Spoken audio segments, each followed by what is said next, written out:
Hello, my name is Jill Coyle, and welcome to another episode of No One Dies from Divorce, where we talk the nitty-gritty aspects of divorce and help each other come through this not only surviving, but thriving.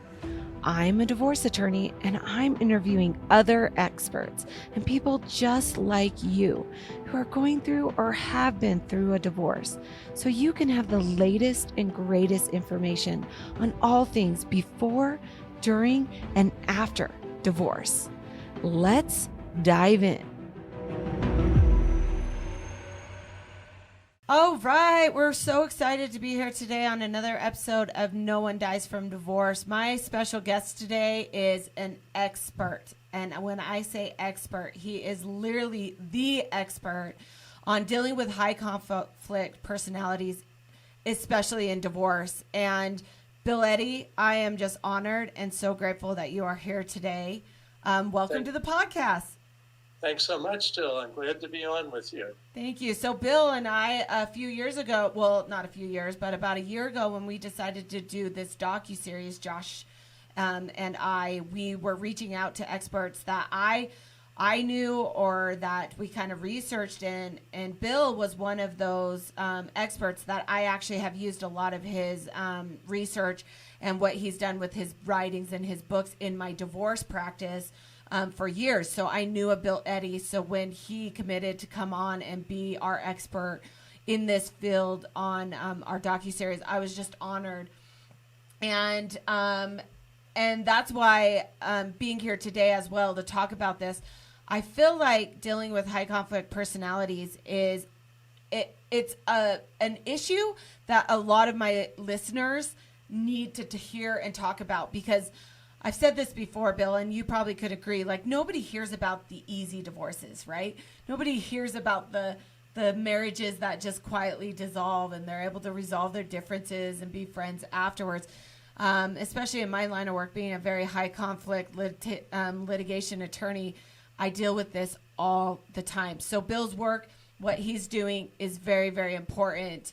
And before we kind of get into that, let me tell Bill, our listeners, just a little bit about you if they don't know. So Bill is actually an LCSW and a lawyer, which I love, which I don't know if I've ever told you, Bill. My mom is an LCSW as well. So she actually does a lot of therapy, and we refer a lot of clients to each other. So even though I don't have my social work background, I feel like I've been trained a little bit in it because I have so much experience with my mom. So anyways, that's just a little connection between us. So he's developed the high conflict personality theory to explain the driving forces behind people who present the most challenging behaviors. He's an expert on managing disputes involving high conflict situations and 5 high conflict personality types, including a subset of those with narcissistic, borderline, antisocial, histrionic, and paranoid personality disorder. He has trained over 200,000 professionals in 10 countries on understanding and managing high conflict divorces, including lawyers, judges, mediators, managers, human resource professionals, business persons, healthcare administrators, college administrators, homeowners, association managers, law enforcement therapists, and others, so on, so on. As an attorney, Bill was a certified family law specialist in California and the senior family mediator at the National Conflict Resolution Center in San Diego. Prior to becoming an attorney in 1992, he was a licensed clinical social worker with 12 years' experience providing therapy to children, adults, couples, and families in psychiatric hospitals and outpatient clinics. He serves on the facility of the Stratus Institute for Dispute Resolution at the Pepperdine University School of Law in California and is a conjoint associate professor with the University of Newcastle Law School in Australia. So everybody, you agree with me now? Here is an expert, Bill Eddy. Welcome to the show. I'm so excited to have you. Thank you for all of that. Yeah, I didn't do it all at the same time. And some of it was part-time, just to make sure you know that. Yeah, but it's so interesting to me in your line of work, and I want to know a little bit about your background. So you started as a social worker, and then you decided, hey, I want to go to law school. So what was kind of your thought process and the pathway that got you there? Well, what happened is I really liked mediating disputes, solving conflicts, 2 hours, 3 hours, 4 hours, conflict resolved. And so when I was a clinical social worker doing counseling in psychiatric hospitals, outpatient clinics, a mediation center started, and I volunteered there doing mediation of disputes and decided I really want to make this the focus. So there weren't really jobs that were for someone just to start out being a mediator, but lawyers were becoming mediators. Right. And so I decided to go to law school. That was like around 1990.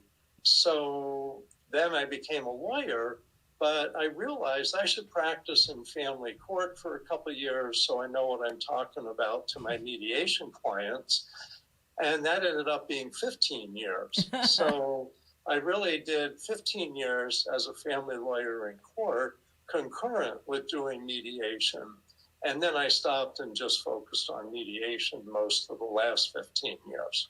I love this too, because as you know, in law school, I didn't take one family law class. Like, you kind of had to know you wanted to do family law if you wanted to like be part of the association or work in the clinic. I didn't want to do that. I actually wanted to be a litigator. And in my mind, that meant that you worked in criminal and that you were going to do either the prosecution's office. So law school didn't prepare me to be a family law attorney. And when I got out of law school and I was looking at jobs, in 2007, it was like one of the worst times to be a lawyer. And the economy was kind of going down. And so, government jobs were kind of on hold. So it was kind of like, hey, Jill, you better get a job where you can get a job. And so I ended up taking a job at a small boutique litigation firm in Houston, Texas. And what they did was criminal, family, wills and trusts, litigation and the like. And I remember thinking, okay, well, I'll try family law. And what ended up happening was my boss was like, I don't want to do the family law cases. Here, Jill, do them all.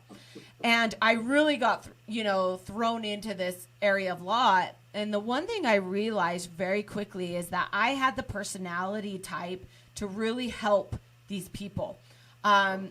So I kind of was like, okay, I think maybe I could be good at this. But it was really because I felt like I had the feet in understanding and being an empathetic person in general to really be able to lend to this conflict and help people through the hardest times of their life. And so when I look at your journey of you going through this social work program and then becoming a family law, like, I almost feel like that every family law attorney should go through some kind of course to understand that. Because how important do you feel your background in social work lended you to be a very good family attorney? Oh, totally. I think I spend like 80% of my time working with clients, representing them, and also in divorce mediation. That probably 80% of it I learned as a clinical social worker.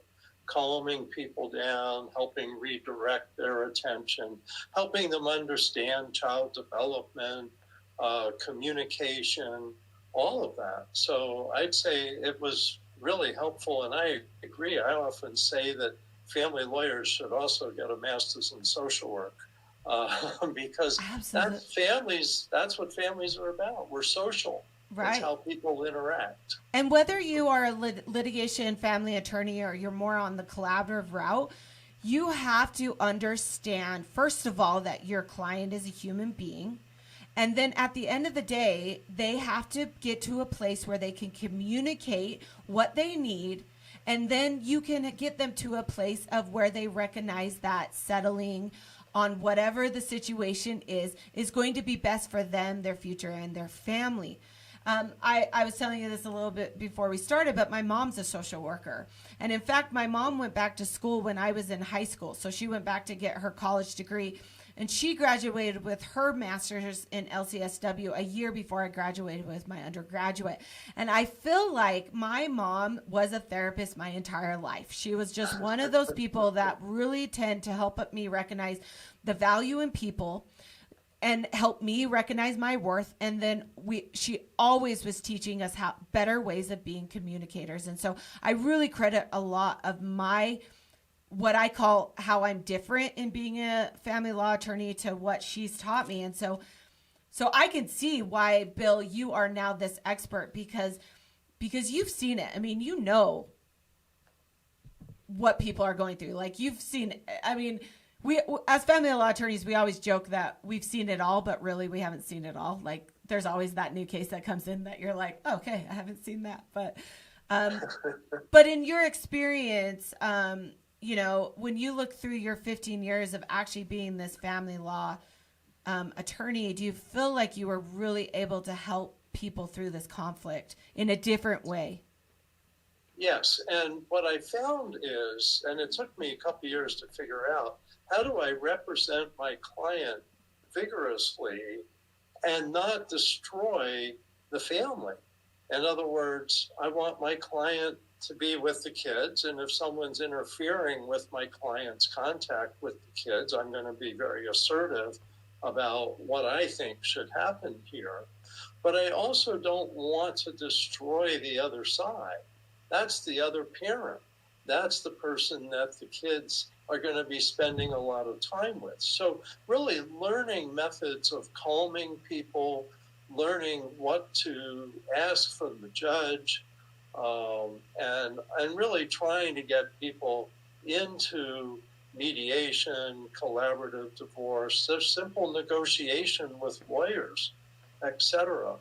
I feel like it really helped me come up with a bigger picture, that I take a whole family systems approach, which I learned as a social worker. And I learned you can do in high conflict families, even when there's domestic violence, child abuse, is we want to get people help. We want to protect kids. We want supervised contact. But one thing I was always against was no contact orders. I've always told judges when I have a chance to do trainings and such, no contact orders I think are really harmful to the kids. And the family dynamics, and spark so much warfare that it's not worth. If you want to protect kids from someone you're not sure about, have them have supervised contact, and that's what makes it safe for the kids. Yeah. So anyway, things like that affected how I think. Yeah, and I want to get into that point specifically in just a second, but why don't you tell our listeners, so what does it specifically mean to be a high conflict individual or to have a high conflict personality? We really narrowed it down to 4 things that most people can observe pretty easily. First, the person has a preoccupation with blaming others and doesn't take responsibility. It's all your fault, they say. Then a lot of all or nothing thinking and solutions. It's like, well, I should have total control of the kids, the house, the money, and you should just leave town. You know, that kind of thing. Yeah. Unmanaged emotions, where they may start yelling or burst into tears, all of that really to an extreme degree, not fitting the situation. And of course, extreme behaviors. And I find that high conflict people will often do things 90% of people would never do. Spreading terrible rumors, telling lies to police, to judges, to public officials, punching holes in walls, hitting people, hiding children, stealing money, all of that stuff. So those 4 things: blaming, all or nothing thinking, unmanaged emotions, and extreme behaviors.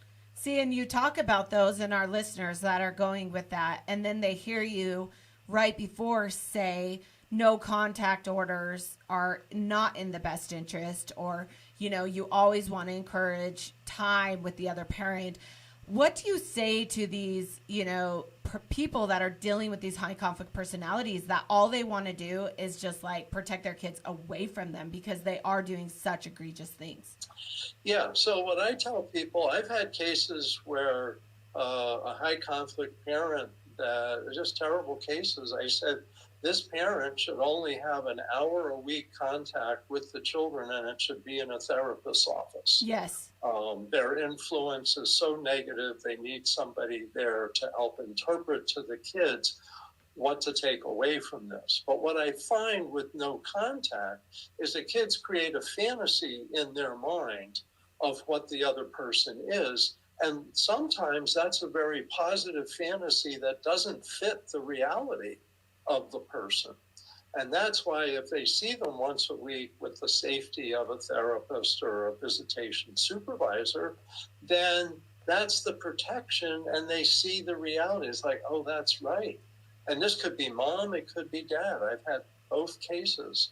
Yeah. The thing that happens with no contact is it escalates the warfare so high that there is no peace. It's not like you're getting the child to a place of peace. So that's the big concern. And also with high conflict personalities, even if they're on the other side, it doesn't necessarily mean they're a danger to your child where the courts are going to say the kids are better off never seeing this person than are. I mean, the likelihood and the reality is that this person, whatever opinion you have of that person, is going to get some kind of contact, meaningful contact with their other parent.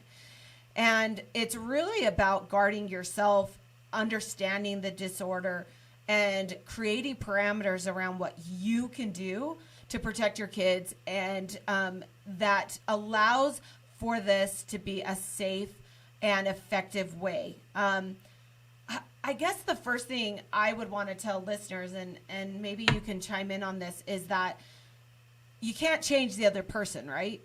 Oh, you can't change most people. Right. So if they're a high conflict personality, what is something that the person that on the other side can do to really, I guess, get to a place where they recognize it? They can't change that person. Yeah, it's really managing the relationship at an arm's length, and arm's length meaning quite a ways. Yeah. But managing how you write to them, that's the BITF responses. Managing how you speak to them, and we teach ear statements where there's empathy, attention, respect, just some really brief thing. Also structuring things so that there's not that much contact, like parallel parenting, other things where people aren't needing to communicate very much so that it doesn't get stirred up, where parents aren't calling the kids while they're with the other parent and stirring them up and disrupting. So the structure makes a difference, and how you communicate makes a big difference. A lot of times with these high conflict personalities as well, you recognize that they are doing things that are alienating or gatekeeping the children. And if you don't know what that means, for our listeners, that means that they are doing tactics to specifically have the children change a way of thinking about the other parent. And a lot of times it's the non-custodial parent. It can go both ways, but a lot of times these high conflict personalities are going to do anything they can to get back at you. And a lot of times they'll use the children. So gatekeeping is also a way of keeping the children from feeling like they have this free flow of love to either side, and basically being the gatekeeper to allow that child to feel safe or loved by the other parent.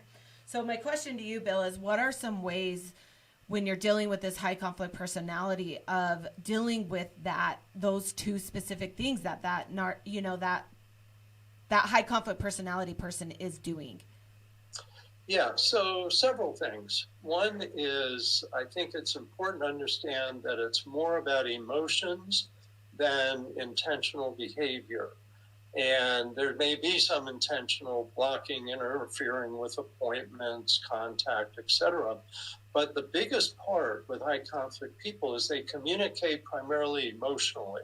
And children absorb that without even being conscious of it. Right. So if they're bad-mouthing the other parent over and over, and they're rolling their eyes and they're pounding the table at home and things like that, the child absorbs, mom's really upset with dad, or dad's really upset with mom. I talked to someone actually who had been divorced, someone in their 50s, a therapist, said she went through a high conflict divorce as a kid, but her parents did not talk about each other. But when she would see her father on alternate weekends, he'd spend a lot of the time in tears. And she thought to herself, this is my mother's fault. And so she was really angry at her mother. So all emotions are the problem. Now, here's a strategy to not badmouth the other parent, but help the kids manage. And that's called the 4 big skills for life.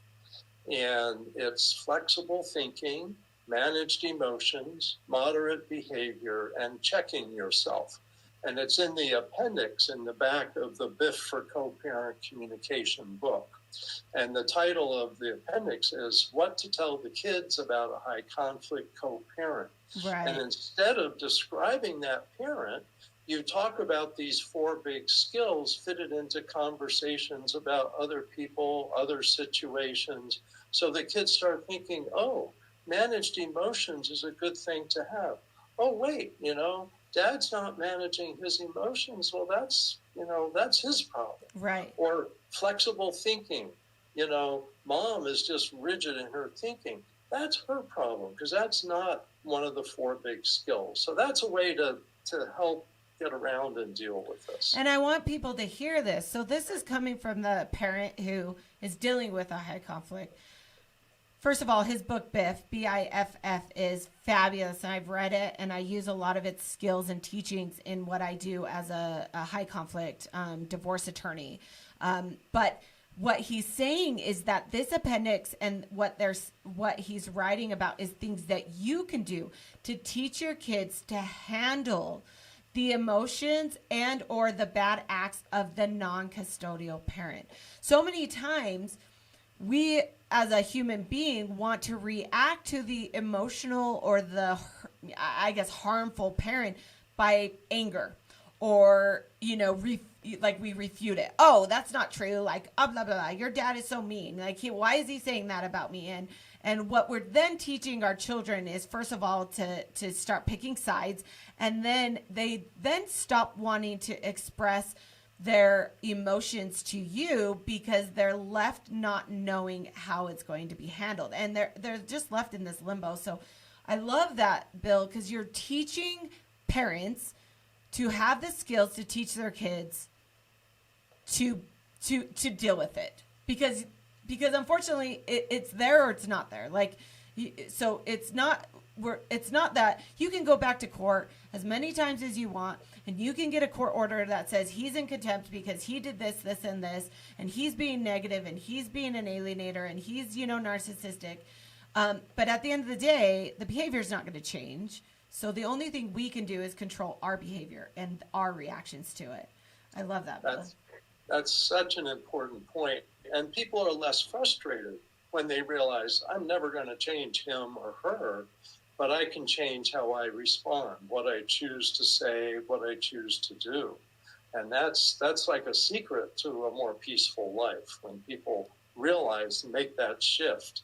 Now it's in your own control because you can control yourself. Is that a title to one of your books? Because that's amazing. You should write that down.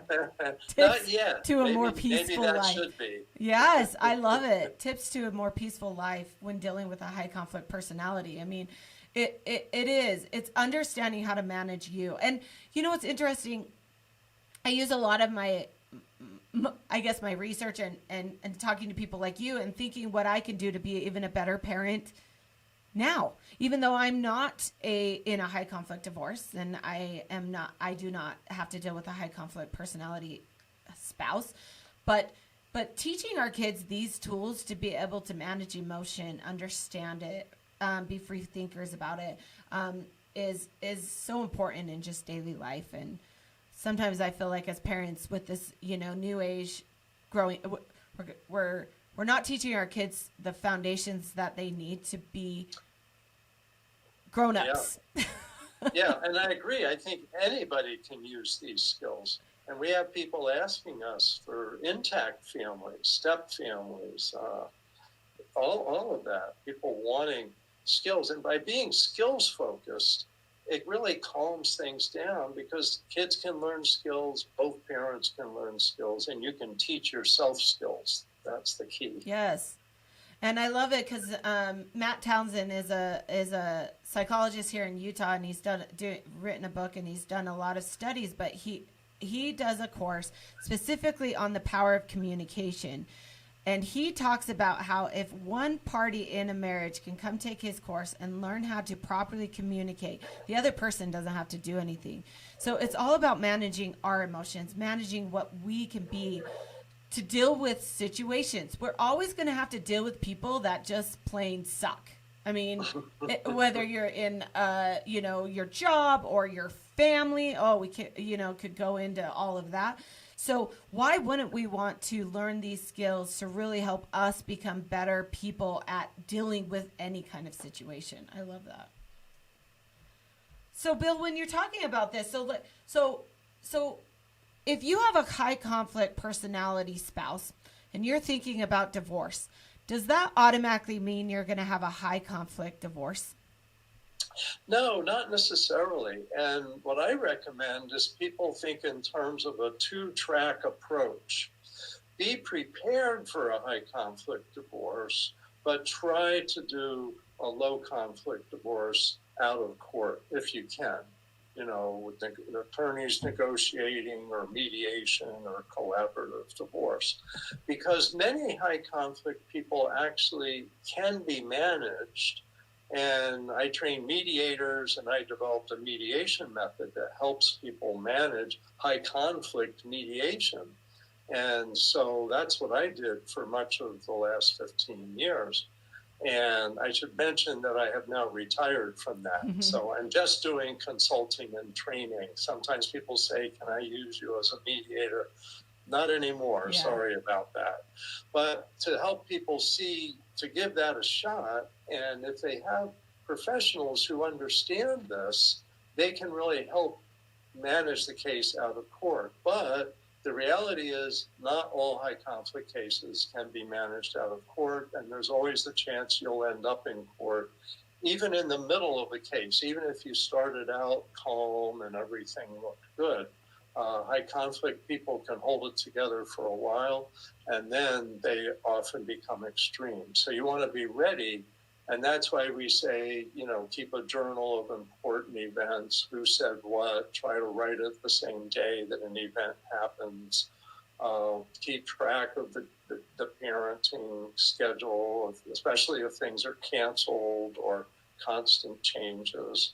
So you're ready to go to court, but try to stay out of court if you can. How important is it to find the right attorney when you have a high conflict personality? Very, very important. And it's sad because people ask me all the time, can I recommend a lawyer, in Timbuktu, Kansas or something like that? And I don't know any lawyers there, but even if I do know lawyers and they come to my trainings, I don't know how skilled they are. The thing is that high conflict cases are very confusing, and often decision makers can get it backwards. They believe the false statements and don't believe the true statements, and they need to really be handled well.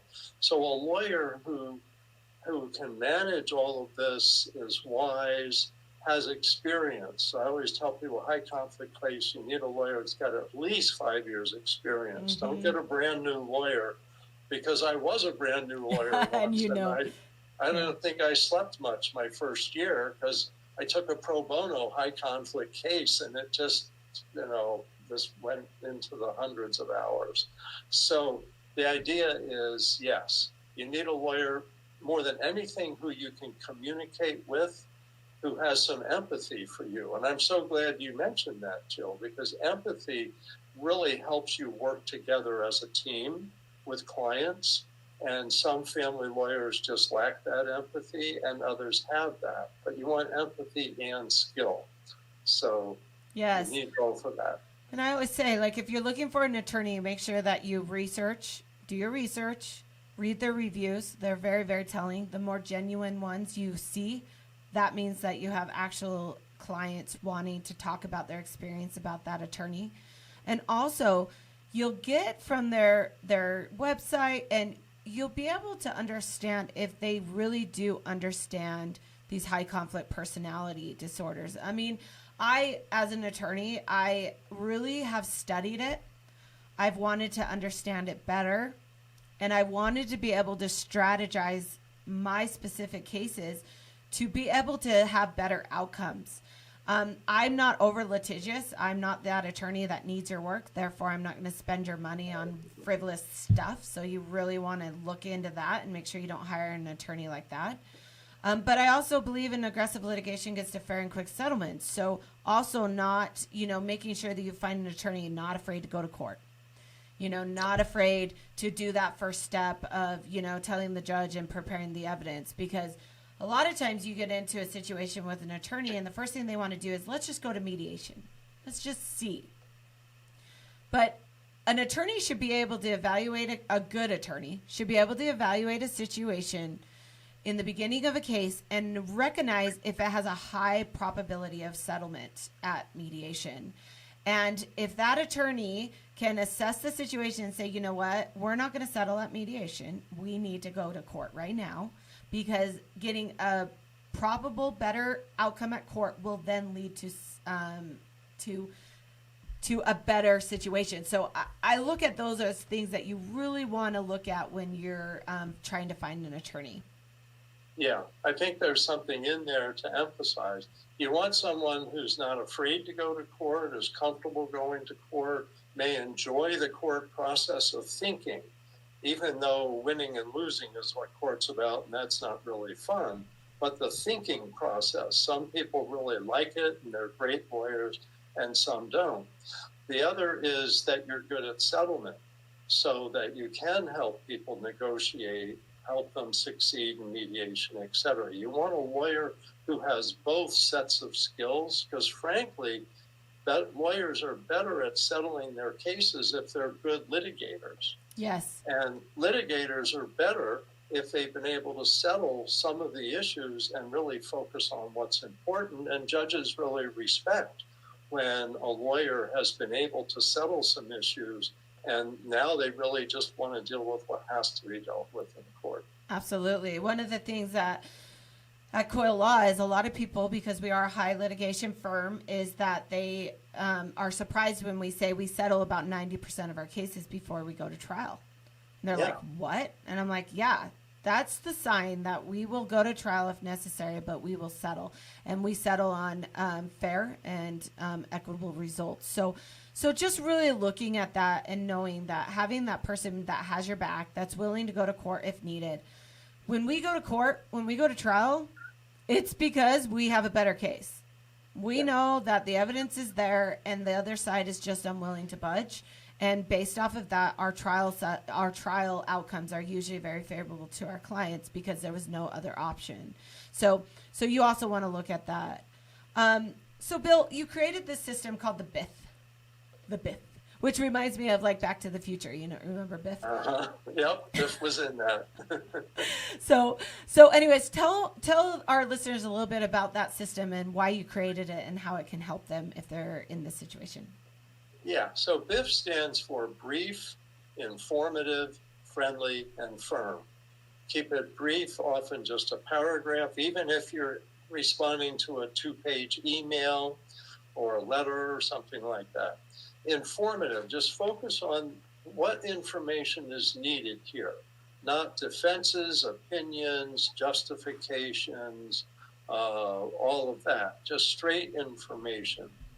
Then friendly, so it's got a friendly tone, like thanks for telling me your concerns, or thanks for responding to my request. Being the bigger person, I know it's hard when you have this high conflict personality, but it means and you turn the world. It around Yes. that way. And so you get a hostile email and you send it back, brief, informative, friendly, and the other F is firm, that you end the conversation. Don't put any hooks like, well, what do you think of that, buddy? Yeah, You know, thoughts. don't put, No. just let it be. Now, it could be you have to ask a question, and so it can still be firm if you say, please let me know yes or no by Thursday at 5 o'clock. And that can still be part of a BIF response. So that's the method. Now, you asked me why I developed it or something about that, and I have an interesting story in the front of the BIF for Co-Parent Communication book. I explain how BIF was born. I was teaching a seminar in March of 2007 to about 20 family law professionals, including 2 judges. And about halfway through the seminar, one of the judges says, what do we do about these horrible emails that parents are sending to each other? And by then, I'd been a therapist for 12 years and a lawyer for about 15 years at that point. And I said, it has to be brief. You know, people get into these long things that just escalate. It has to be just straight information, because that's what I was seeing. And I said, it has to have a friendly tone, turn it around, make it a positive instead of negative. And they said, oh, well, that's BIF, B-I-F. Then they said, well, if you have another F, you've got Biff, like the name, like Back to the Future. I love that. So I said, that's easy. It needs to be firm. It needs to end the conversation. So people like that. It was easy to remember. And I really started developing it. I developed 10 questions to ask yourself, or someone can ask, a lawyer can ask a client if they look at a draft and say, here's 10 questions to help you decide if you want to change anything. And we realized it's not just BIF response to hostile communication, that you can start a communication too. So we call it BIF for co-parent communication. And that's the short story of how it started. I love it. So one of the things is that you had a parent share this, and you have it actually on your website and on your Amazon. I wanted to just read this because we talk a lot with my book and with my show about how a lot of conflict starts with fixing whatever is within you. And I love what this person has to say. So I'm just going to read it real fast. But I don't know if it's a he or she. But co-parenting is hard in any circumstance. And when doing it with someone that has a high conflict personality can seem impossible. The first step is to admit that you are outmatched in every way, except for the ability to learn new skills related to the high conflict personality. My life did not change until I began to read and understand and start using tools like BIF. I couldn't help my children because I couldn't help myself. And until I learned new tools, felt hopeless. Using BIF will give you the hope that change is possible. And I love that, Bill, because that's in anything we're saying. If you get anything out of my podcast, if you get anything out of my book, is that change and happiness and fulfillment and self-worth starts with you. Absolutely. And I love that because you know what? So many people don't want to believe that in a high conflict case. They just want to blame the other person. And I understand it's hard. Sometimes we do want to step back in that victim role. Like, they're so mean. They don't play fair. But just like you said, if you understand, just like this person said, they don't play fair and they're never going to change. So let me teach you to be the person that is able to handle it. And you then can move forward and be fulfilled. And you can co-parent with somebody that may never have these skills or may never want to play fair. And what's amazing is the kids pick up on this. They see when a parent is changing and developing themselves and using new skills. And then they see a parent who isn't, who's just grumpy and blaming and all of that. And they see what works. And over time, in most cases, they see this reasonable, functioning, happier person is what I want to be like, and not this grumpy whatever. Although alienation, you mentioned that word, and sometimes that does occur and kids take the side of the grumpy parent. there's by being reasonable, communicating this way, etc., that will help you. And by teaching the kids those 4 big skills, that'll help you not let them become alienated by the other parent. Right. And that's what I always say. Like, if you have another parent that's being an alienator, you have to step up, show that you're the bigger person, and you have to love your kids no matter what. And that's hard because kids are easily manipulated. That's why we don't let kids choose who to go live with, and why do we don't let kids drive cars, and why we don't, we have rules for kids, and we don't let them make big life decisions because they can be easily swayed to one side or the other. So of course, in a high conflict divorce, there are instances where they could be swayed to choose another parent because of their bad acts. But if you can learn the tools to understand how to counteract that, to let your kids know that you love them no matter what, that you support their relationship with their other parent, even if they are a bad actor, then I promise you there are things that can do that your kids will come back or appreciate you, will be okay, is what I say. They'll be okay. Yeah. Those are very good points. Let me add something that reinforces that. That's very interesting. Is about 10 years ago, there was a study of parenting skills, and they looked at like 10,000 parenting skills, something huge. And they came up with the top 3 parenting skills. And these are amazing. I would not have thought of these. The first is what you just said, which is unconditional love and affection for your child. The second most important parenting skill is managing your own stress. 2 things about that. One is it means you're emotionally available for your child. Right. The other is it teaches your child how to manage stress. And the third one is to demonstrate healthy adult relationship communication and negotiation. Now, if you don't have a co-parent you can do that with, let your child see you doing that with other adults. You're negotiating a movie you're going to see, or having somebody over for dinner, or things like that. So these kinds of skills really are the most important parenting skills of all.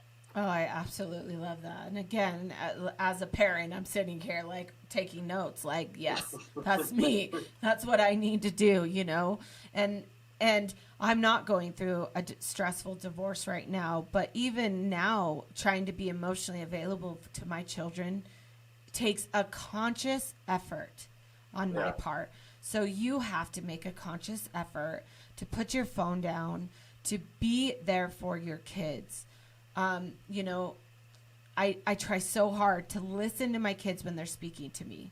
And it's so hard because sometimes they're just wanting to like interrupt me in something I'm doing because they want to tell me that they, catched a green bug today or something like that. And I'm like, that you interrupted me. But being emotionally available for your kids. I love this topic, not because it's fun.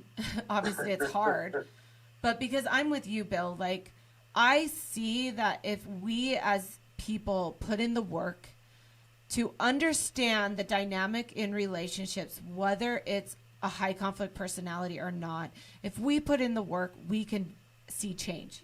And as a divorce attorney, and what I'm doing now and what you've been doing for so many years now, is that's where we get our satisfaction, is seeing that change and knowing, I guess, giving hope to so many people that don't see hope, that it works and there is hope for you. And that's such an important point to emphasize, that there is hope and there is a way. And something that's exciting to me is when I would have clients at the end of a case say, I'm a stronger person now because of the way you worked with me, even while I was going through these hard and difficult times. And I love that. It's really how you work with people. And I can see, your style, Jill, is a very knowledgeable and warm style. And that's a really good combination. Because if my clients at the end of the day can know that they're going to be okay and that they can use this experience, their divorce, as the launch pad to the rest of their life. Use it as an opportunity to dream again. You get to do that, and you're worthy of that. Divorce will not kill you. We have the ability, the tools. There are amazing people out there like Bill who have written and put down processes to help you through it, to come out stronger on the other side, and to know you're going to be okay. So, Bill, I appreciate what you're doing. I just respect you so much in the field, and I appreciate you and your research and the time that you put into helping parents through these horrible times. And so, Bill, how can people find you? So they can find my books on Amazon. There's this Bill Eddy. Put a Bill Eddy in, and they'll find a whole bunch of my books. Yes. Also, they can come to our website, highconflictinstitute.com. That's www.highconflictinstitute.com. We have all the books there. We have videos. We have free articles. We have consultations, lots of resources. We also have a co-parenting class. And if someone's been court ordered to take the co-parenting class, they can find that on our website that I just described. If someone just wants to take co-parenting class during or after divorce, we have another website, conflictplaybook.com. That's www.conflictplaybook.com. And there's also a 12-session parenting class. And these are less than $100, so they're quite affordable.